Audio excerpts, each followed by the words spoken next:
you do not know how much has been assimilated by the student. So there we all have to sit down and devise the new methods of assessment. So this is going to be one of the most important new normal in the field of education. The another thing that is more important here is that most of the content delivery is going to happen through e-platforms. So students will be able to learn at their own pace. They will also be able to take an exam when they are ready. So it won't be like this that today there is a paper of so and so subject, tomorrow is the so and so paper of so and so subject. Now the things may change. The things may become like this that okay, your exam is available from Monday till Friday. You take it anytime when you're ready. So this is going to be a new normal now. There will be periodic online meetings, maybe between the teachers and students, between the teachers and parents, and even students. So this thing is going to be new. Probably parents usually don't like to visit to the schools, so they can easily have an online meeting while sitting in their office also or sitting at home also. Now, when these e-platforms are being used, various e-platforms as such are available, but then there has to be certain new tailored communication tools. For example, for the schools, for the schools where the classes up to first to fourth standard, the uh, communication tools may be different than they are for the high school and for the higher education. And again, when you use all these things, new things, there has to be a result-oriented performance management. So how is that the management will be able to keep a watch on the people who are delivering this? For example, if teachers are delivering their content through these e-platforms, how it is that the management will be able to know how much course has been done? Then even these things have to come online for the management, where management should be able to see the things at a click of a button that okay, in these subjects so much has been covered, in this subjects this is lagging, like that. So and when the assessment is done, even the assessment results would be available to the management for uh, finding out which course is going on in which direction and how it is being done. Now, let me tell you about these for this particular year, which has been more dominated by the pandemic. The outlook has given this very good four phases. This is specifically for the education field, where you can see that phase one, which was the one when the pandemic was just coming in, there was a rise in the number of infections, and people were really not knowing exactly how to tackle with this. So at that time, the things started shutting down, the things started closing down, and then students were suddenly asked on 16th of March to go home. So this was the phase, when there was a rapid transition from from the conventional teaching to the remote teaching. Because on 16th of March, most of the syllabus was still left out, and the balance syllabus was to be covered. So people shifted onto the online platforms. This kudos to all of you, all the teachers who have taken efforts to complete that syllabus. And this they have become tech savvy in a very short period. So this phase one was very important for both, for the teachers also and for the students also. The phase two, which is going to be between April to July 2020, is again that here now we have completed the syllabus and we are waiting whether the exams to be taken for final year or not, or whatever. And this is the time we are now waiting for the next session to start, where now we have to really think. Maybe we have to train ourselves. Maybe some teachers have to take a training. They also have to become tech savvy to use all these tools. And when you train yourself, you also have to create those platforms or create those systems which would take which would make them ready for facing the new semester that is going to start, let's say in August onwards. And the phase three is the one which is going to be August to December when this semester is going to be conducted. Now, this is going to be an extended transition of the continued turmoil. And here you can see that the turmoil is being seen like this, which shows that the things would be whether to do the conventional things halfway or which way, and which things to be delivered through e-platforms. And for engineering fraternity, there would be like this, that how to conduct the practicals, because practicals cannot be conducted on internet. So how do we do that? So there is going to be a lot of things here which would be partially face to face, partially through the e platforms. And the fourth phase is what is beyond 2020, that is 2021 and beyond. So here again, we will have to emerge with totally new normals, which I just mentioned in my previous slides. And those new normals will then become the SOPs for the colleges and for the people, for the institutions to really then take it forward. If you see what is going to be there in the manufacturing sector, then again, the manufacturing sector, it is going to be affected by or has been already affected by the supply chain module. So with this supply chain module, you have to now see to it that what are the new management tools the manufacturing sector would use.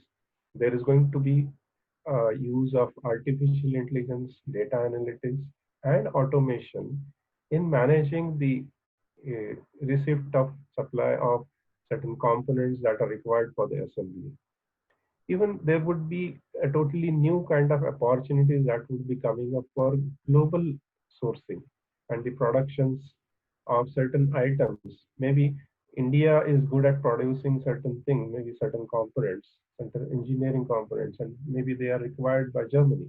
So we can have a lot of good opportunities in this manufacturing sector also. At the same time, when the supply chain is going to be affected, and when we know that we all have to get prepared for any further kind of pandemic that can happen further.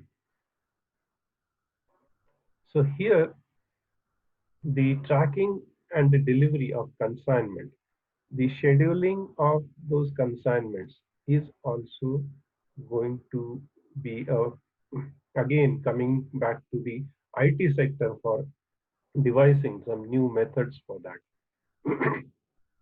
So now let's see, after having seen these new normals, what are the challenges for us?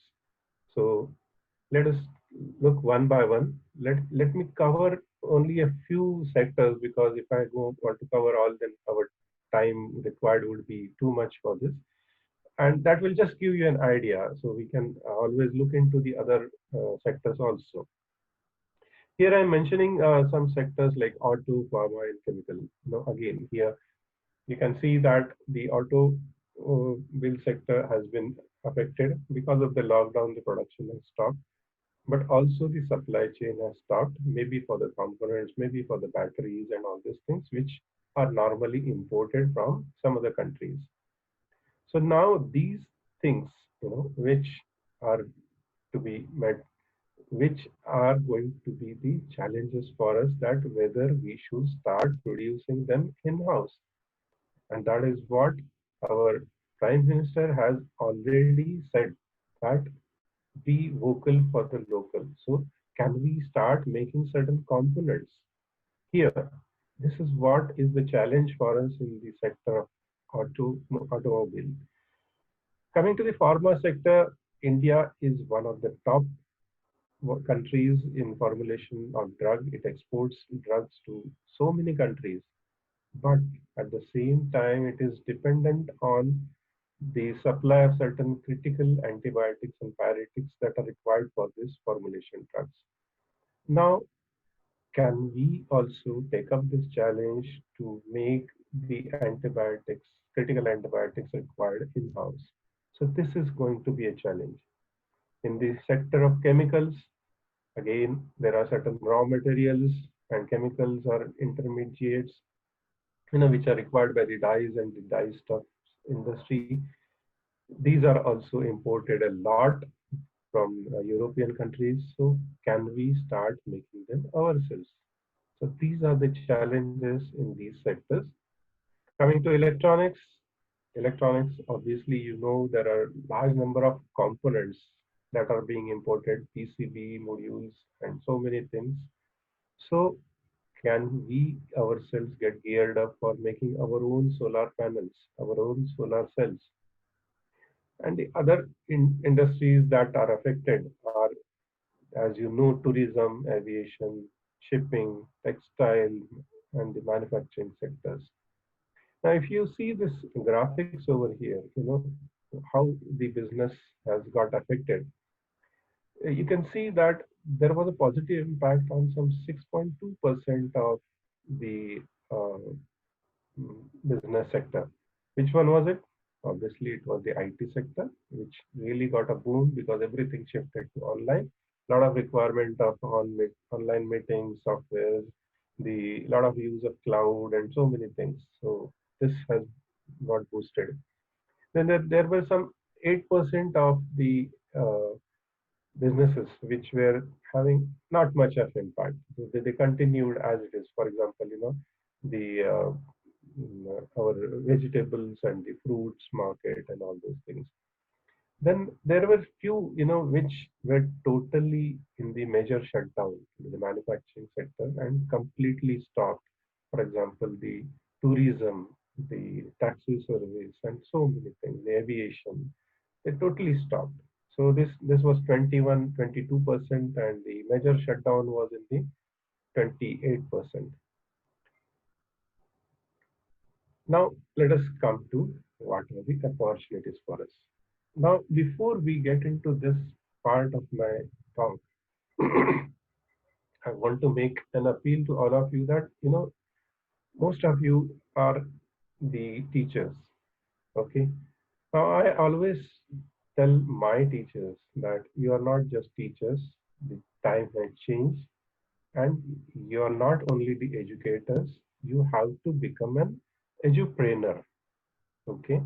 So now look for this presentation now further as an edupreneur. That is, there should be an entrepreneur inside you who should look for what else I can do, how I can contribute towards the new research, how I can contribute towards production of producing of new products, and how I can see to it that along with teaching, can I add some value to my institution where I can make use of these opportunities. So let us see what are the opportunities. I'm going to cover few opportunities uh, in some sectors. Obviously, all these sectors there exist a lot of opportunities. In the education sector, as you all know, there is going to be a lot to be done in the online education because most of the things have changed to online platform, right from school, that is from first standard to the higher education. But there is need of changing the mindset of not only the teachers, but also the mindset of uh, uh, students.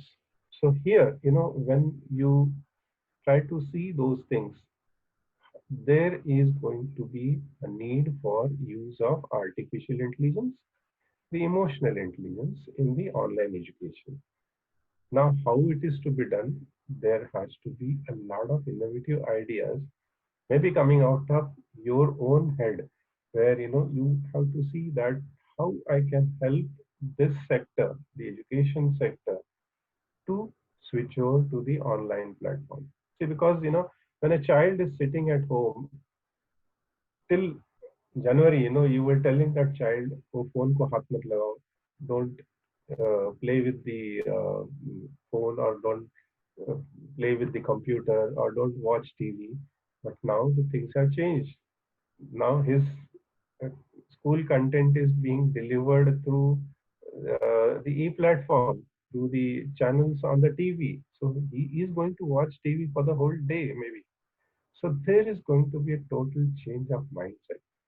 The other side, where there could be some teachers who probably may not be tech savvy, so they have to become tech savvy. They have to see to it that how they can uh, put themselves into this new norms, so that they are also working along with this new online education method. So there I am saying that we, the Indians, are very good at innovations, and we should become the source of global innovation. That is what is the message I would like to give through this. Now, coming to the IT sector, as you all know, a lot of IT sector that was boosted, around 6% of those which we have seen in the previous slide, where a lot of cloud telephony and the cloud-based document sharing, and this is going to be on the rise. This is going to increase like anything.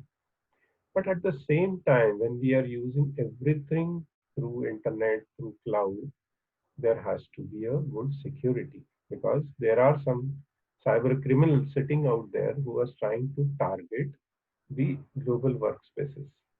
And then they can send you certain malicious software which can sit into your computer, take away your data, the valuable data. So there has to be a very strict, very stringent cyber security to be developed for everything. Now, how do we really do that? Well, there are different methods for that. Maybe you have to upgrade your firewalls, maybe you have to upgrade your antivirus system, and cybersecurity is even the higher layer than that, where there are certain things where you cannot give an entry to anybody. For example, we are having this Zoom meeting. Now, in this Zoom meeting, after some time, we can lock this meeting so that nobody can enter. So that way, these are the security measures which can be done. Now, the other opportunities which are there in this, like leveraging the disruptive technologies. Now, blockchain is one of the disruptive technology which can be very well used. For example, now uh, our finance minister has announced that one nation, one ration card. So can we have a blockchain technology there, that if some person has already collected something on his card, ration card, then it gets automatically locked from anywhere in India. And if he goes to some other location and again produces the card, it it will not it will give an alert to the person. Okay, this has been already utilized. So like that, the blockchain technology is the most disruptive technology which is going to help.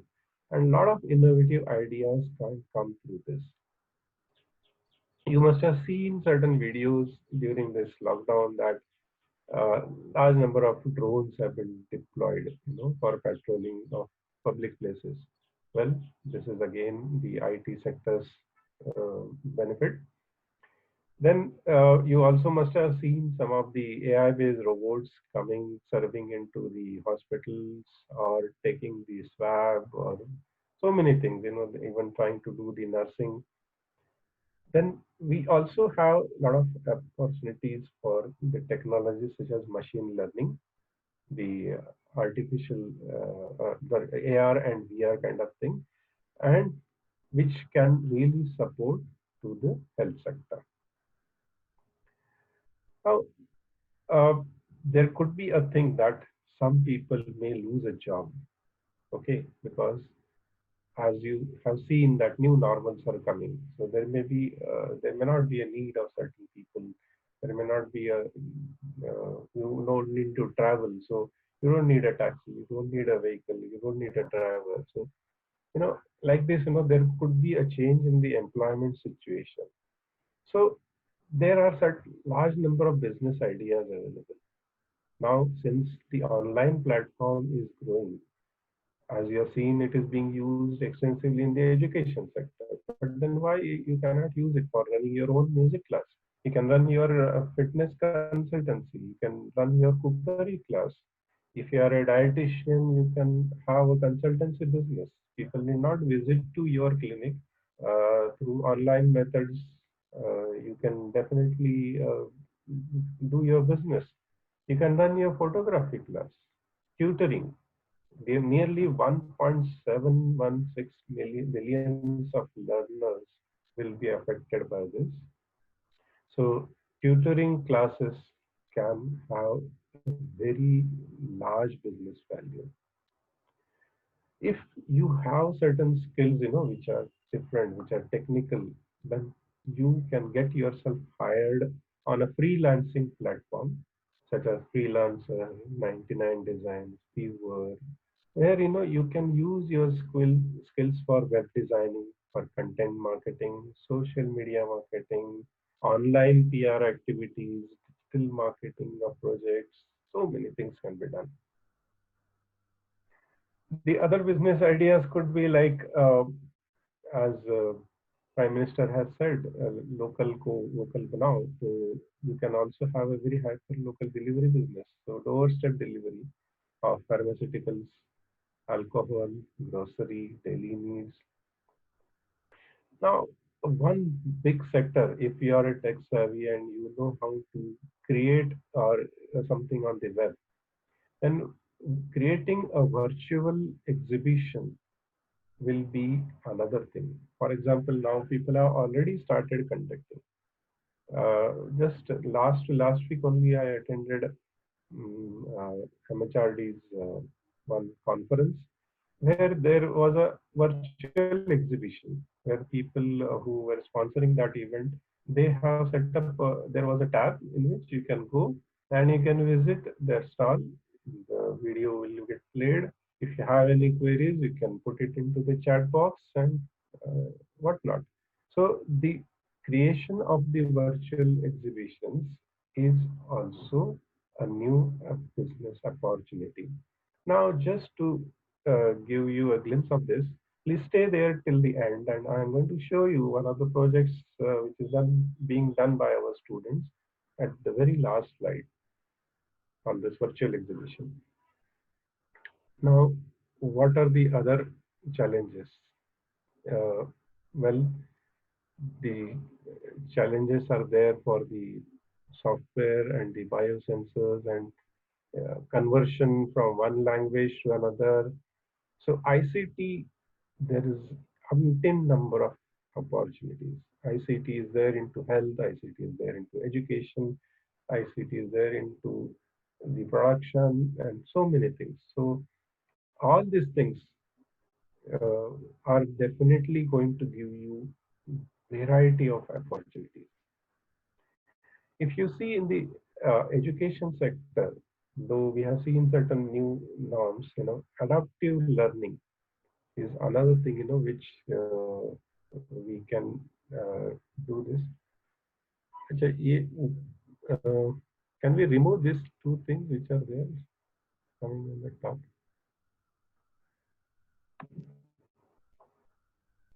This is disturbing my view. Okay, the adaptive learning, that is making the learning for the students to uh,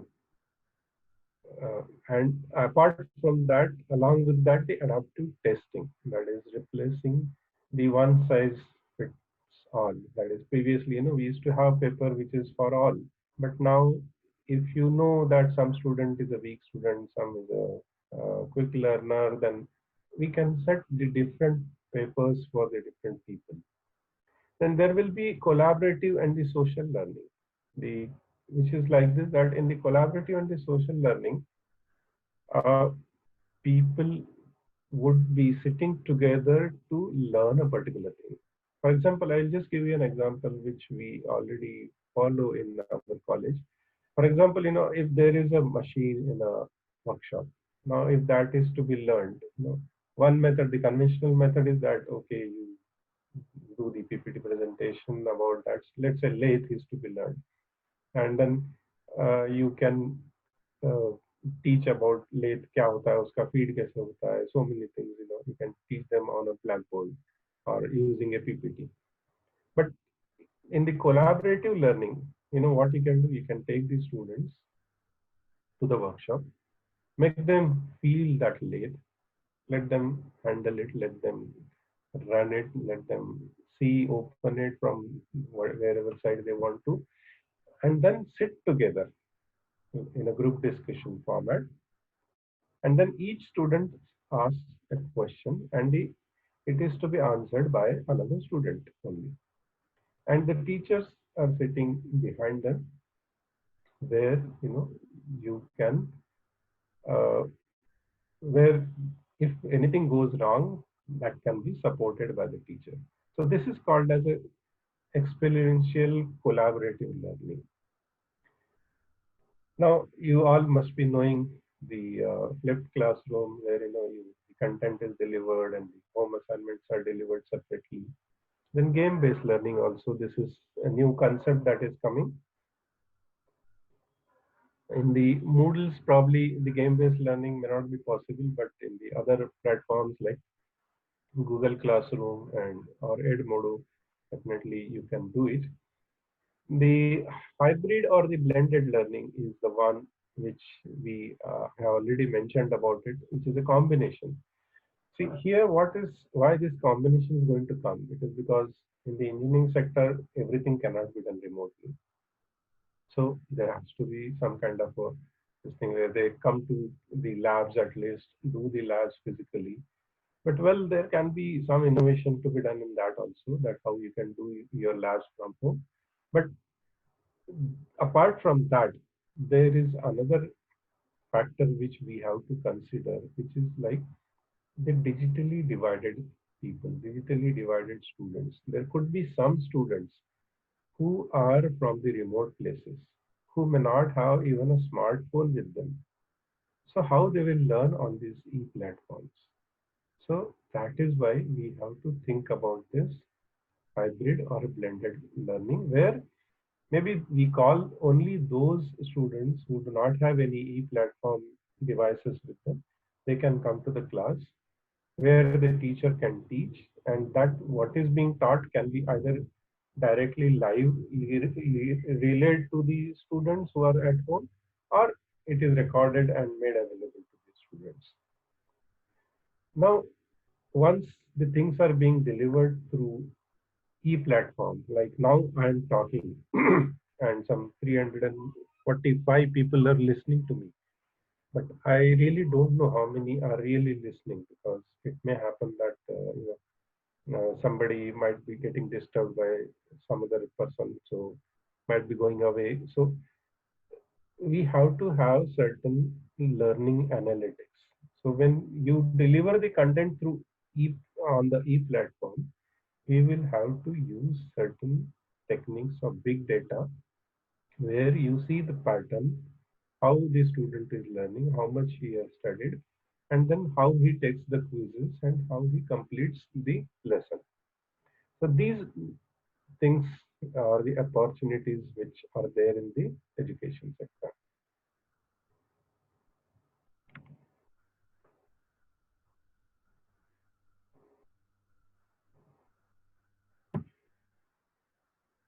Why it does not stuck? Just a minute. My PC has got stuck. Okay. Now, further to this, we already know MOOCs, and MOOCs will now flourish at massive open online courses. Already, things like Coursera, Udemy are available. Now, this second point, which I've just mentioned in the previous slide also, like how we can have the remote labs, even for engineering. So This is where, I want the innovative ideas to come from the brains of you people, where you can devise a system where a student sitting at home can also do a lab. Can it be done like this, that you make a kit which is delivered to the students, and then that kit is being used by the student? That kit is connected to his computer, and whatever he does there, it's the results get transmitted to the computer, something like that. So we have to think. There are many ideas that can come, and I know these innovative ideas will only help us to devise something new, because today you may think, अरे ये तो possible ही नहीं है, but it is like this, that आज से 15 साल पहले किसी ने सोचा नहीं था कि you will be able to talk to anybody with a phone in your hand, when there were only landlines. तो वैसा ही अभी ये जो चीज है कि भाई remote internet labs, this can become a reality, obviously with the innovative ideas coming from people like you. And there has to be some reputation metrics for the um, institutions, where, if you do the course from so and so university, then it is good, and how much good it is, like that. The virtual learning environment uh, is again because the communication tools have to be developed. Today, there are uh, quite a few communication tools, such as Google Classroom is there, Microsoft Teams is there, Edmodo is there, Zoom is also there. But they have to be the tools which have to be adopted for different classes. Like schools will be different, colleges, high schools will be different, and the colleges will be different. In the healthcare, well, there is a need for portable ventilators. Some people have designed it, but you can also design a very good portable ventilator. Personalized medicine, digital health delivery, brain computer interface. I'm just listing out some of the areas which uh, have been listed in the TIFAC document of India 2035. They have come out with a very good document. You can go to their website, TIFAC, TIFAC, and look for like what is going to be trained in every sector. And from there, I have taken this, so I give reference to that, where there is a need to develop the wearable devices, bioprinting and regenerative medicines, robotic surgical systems, the controlled drug delivery. Already there is a system for diabetes patients, where you can have some kind of a system. You pin it up here, and it will keep taking your a drop of blood, every microliter amount of blood, do the analysis, how much sugar it is, and also deliver the drug. Such devices are already coming up. Now we have to see to it that we don't import them, and we have to do them here. Then in transportation, which was listed by again TIFAC, advanced propulsion systems, fuel cell driven trains. Teleportation is another thing, where you are not actually traveling, but you are teleported. So from one location to another location, you are teleported. If you remember, there was one TV serial which used to come where Captain Cook and Spock, they used to teleport themselves from one location to another, something like that. And Hyperloop, it is again a very high speed travel. You can travel from Pune to Bombay in just 20 minutes in the Hyperloop. It is already being built. It is a evacuated tube through which, in the evacuated tube, uh, a push is given to the cab which is fitted into the evacuated tube, and it moves at a very high speed, and you can cover a distance of 190 kilometers in just 20 minutes. Then there can be non-stop trains. What is this concept, non-stop trains? Non-stop trains is like, suppose a train starts from Bombay going to Howrah. and they may have passengers in between for Bhusawal, Nagpur, and Raipur and all that. But the train doesn't stop. Uh, there has to be a methodology where people are shifted to some kind of a cabin which gets detached, and then when the Nagpur comes, people get into that particular cabin, and that cabin gets separated from the train, something like that. The train doesn't stop; it goes non-stop. There can be flying cars, there can be foldable cars, and so many things. You can imagine, and where already vehicle-to-vehicle communication, large number of people are working on that. In the manufacturing sector, already 3D printing is there, but it needs to be even refined more because 3D printing, those components are as on today, those components are really not good for tough usage. So they need to be made for a tough usage also. And maybe can you do additive manufacturing of food items? Okay, suppose कल आपको वड़ा पाव बनाना है, तो can I make additive manufacturing in that? So this is the thing which we have to think. And I'm giving you some crazy ideas, but this is where the entrepreneur inside you has to think to look for the opportunities. Now, the lean manufacturing is already in. Then certain things like mass production of multifunctional products, noise or the odor-free production, the machine noise and all these things, zero emission processes, biodegradable or recyclable products. Again, these are going to be the new things, opportunities which are listed by TIFAC. In this sector of ICT and telecommunication, already the 90% teledensity we have reached in India, and 6,100 million smartphone users are there in India, and more than 300 million 3G and few more in the 4G sector are already there.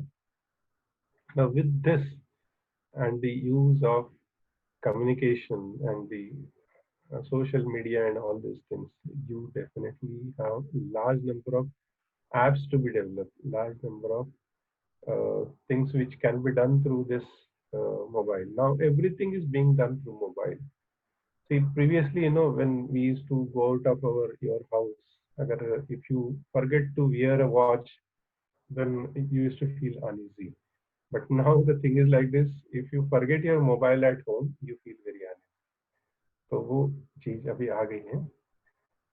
Um, the other opportunities uh, are into photonics, robotics, cloud computing, image processing. There is a huge opportunity. Then, along with artificial intelligence, emotional intelligence, because now most of the things are going to switch from onto the robotics platforms where artificial intelligence will be used. So even you must have seen a video of one of the schools where a robo is coming and teaching into the school. So teachers are also being replaced by robo. So and the artificial intelligence. So we also need to see that what kind of emotional intelligence we can add to it. Now, before we go into the concluding of my talk, let me just give you a glimpse about like what now when we say that we have to become Atmanirbhar, our Prime Minister has already announced 20 lakhs crores of package at the end of the third lockdown period, and he now wants to boost the economy. So how it is to be done? They have already announced so many packages. The finance minister in the series of meetings has announced many packages where they have opened up the coal sector, the mining sector, the mineral mining sector to the private business also. And also the foreign direct investment is being increased in the defense manufacturing.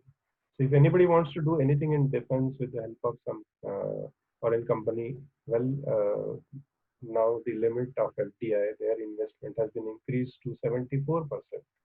So with this, we are now getting geared up and the economy is getting boosted. If you see in the other sectors like pharma sector, 1 lakh crores and the 10,000 crores for the micro food enterprises, 20,000 crore for the Pradhan Mantri Matsya Sampada Yojana, and even the vendors on the street, those who have the ready and the stalls on the streets on the footpath, they are being supported with special credit of 5,000 rupees. Uh, the MSME, which is the most important, the backbone of our industry, almost 70% of the revenue comes from MSME. So they are being given the uh, collateral-free loans up to 3 lakh crores for a period of 4 years. At the same time, if some MSME wants to expand or increase their capacity, 50,000 crores of equity infusion is being done. So, these are the things which are being done. Now, why these are being done? Because initially I said in my challenges slide that uh, there are challenges, certain things may not come from abroad, which we were importing. So we have to start making. So this is where, the injection is being given to the economy. And this will definitely help if we all think how we can do it. So it is not that when Pradhan Mantri says that use the local one, you don't, you throw away your iPhone. It is not that, but you have to start making a phone which is of the quality of iPhone here in India. So that is what is the Atmanirbhar Abhiyan. So now with this opportunities, I would also like to give you certain things. Since I come from the DRDO fraternity, I thought that I would like to tell you about the certain things which DRDO has done to combat against the COVID-19. Actually, DRDO's mandate is that they have to make certain combat equipments for the forces so that we can fight against the enemy. But here we have another enemy in the form of COVID-19 and spin-offs. This is a word, which is like this, that which tells us that uh, it is like you were developing some technology and a part of that technology gets used into development of something else. Okay, so let me give you a few examples. As such, the large number of things being developed by DRDO. If you go onto the site, now this is developed by one lab in Delhi. It is an automatic dispenser for the sanitizer. You just go and stand in front of it and it will dispense the dispenser to you. Now this is again developed by DRDO and it's a lab CFIS in Delhi, and then it goes to the private firm for doing that. This is developed by Lastic. It is a lab for laser science and technology engineering lab, which is a UV disinfectant, ultraviolet disinfectant. Now this is developed by another lab in Nagar, Ahmednagar. This is a personal sanitization equipment, and where a person can go inside and get himself sanitized. Now, since the innovation is there, there are ample of ideas, innovative ideas, and what is required is actually the passion to chase those ideas, okay, into reality. So I'm just going to give you some few examples of what our students and our faculty are doing. See, this is a thing which is developed by our workshop attendant. It is a simple food operated system for, we just developed it in a day and doesn't cost more than 500 rupees. Now, this is another thing which is done by students. It is a system for online voting. Now, as we said that, there is going to be a, students may not be all the time available on the campus, but if we have to hold the council elections, then how do we do that? So we can do them remotely. So here our students have started working on developing this. Now this is again because of the pandemic situation, we started getting these ideas and started implementing. So here, voter or the admin can log in and then do the voting remotely online. Uh, and then this is another one, as I said, where you can do the virtual visit to the campus. Now, this is our college A wing, where you are taking a walk inside. Those who have visited our college will definitely remember it. You are into the computer engineering lab and or the corridor, computer engineering department, and you can also see the garden on the other side. And you take a walk till the end, and when you reach to the computer center, if you want to go into the computer center, you can click on that and you can enter. If you want to go to the other lab, you can enter into that. So thank you very much. With this, I would like to conclude. Thanks for your patient listening and being there till the end. Thank you all the participants, and I once again thank the organizers for giving me opportunity to talk. Now, if there are any questions, I request the organizers to make them available to me. I will definitely like to answer them. If anybody having a question, please raise your hand so I can unmute you. Some Dr. N.D. Sahu has raised.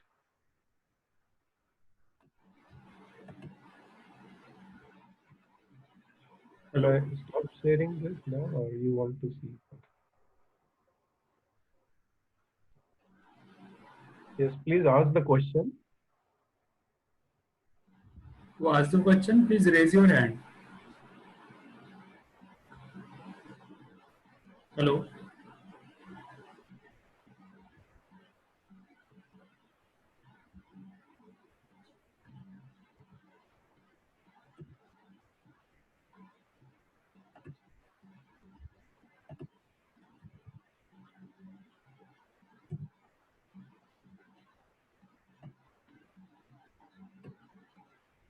Okay, we have with us Professor Jayashree Patil. Patil ma'am, you can ask. Hello. Patil ma'am, you can ask the question. Hello. Yeah. Yes, madam. Hello.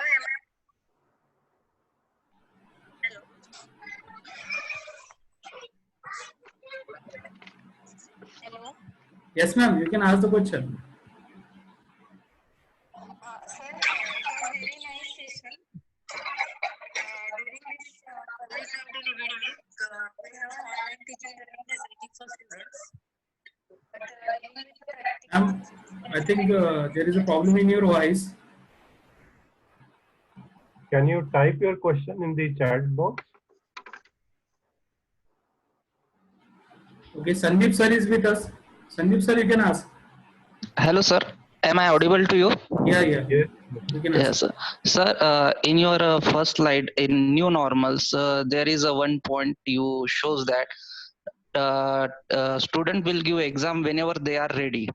The point of concern is that, sir, this type of facility don't make a student community cozy, and then they don't learn the value of time in their lifespan. What do you think about it?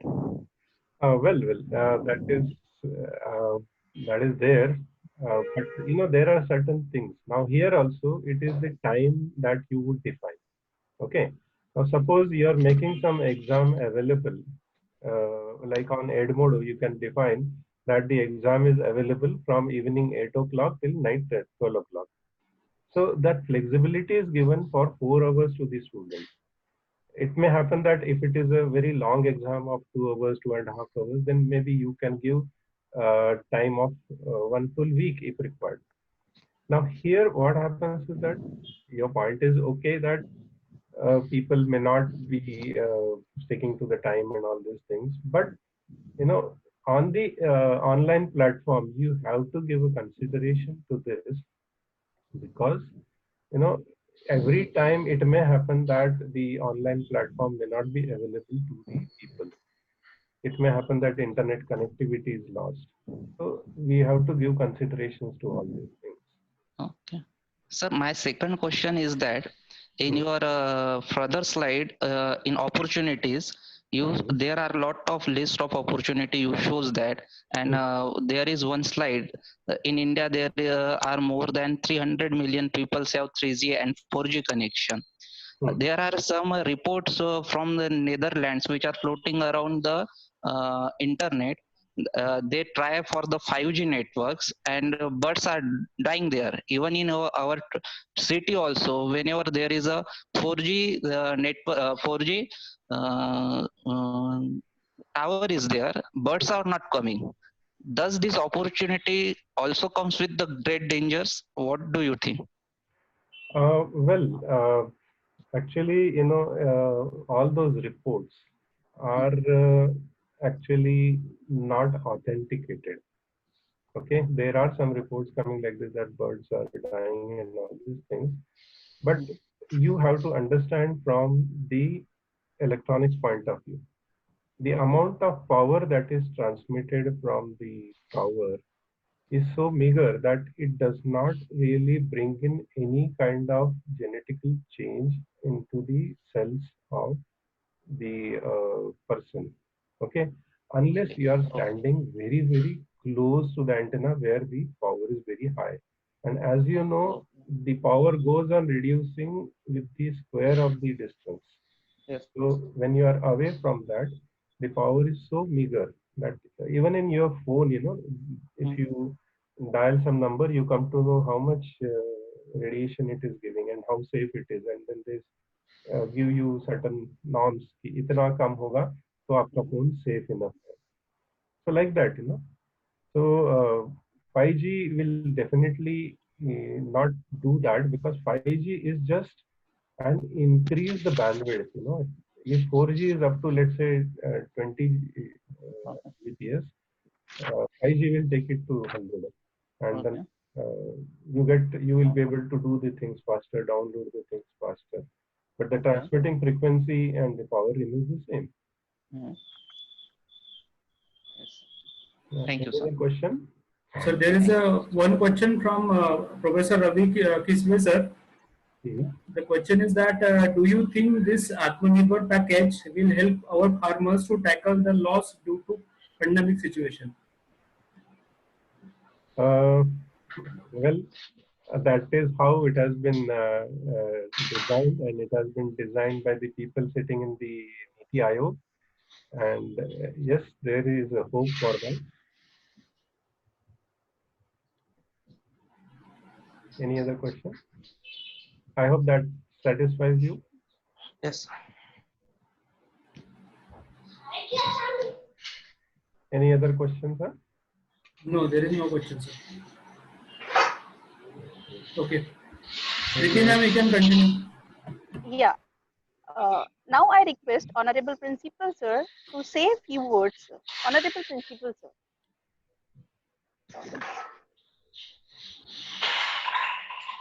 Hello, good evening, this is sir. Your session was very informative, very nice session, and the topic was very good. That is COVID-19, after COVID-19 challenges and opportunities. As you know that everybody is worried what will happen after COVID-19.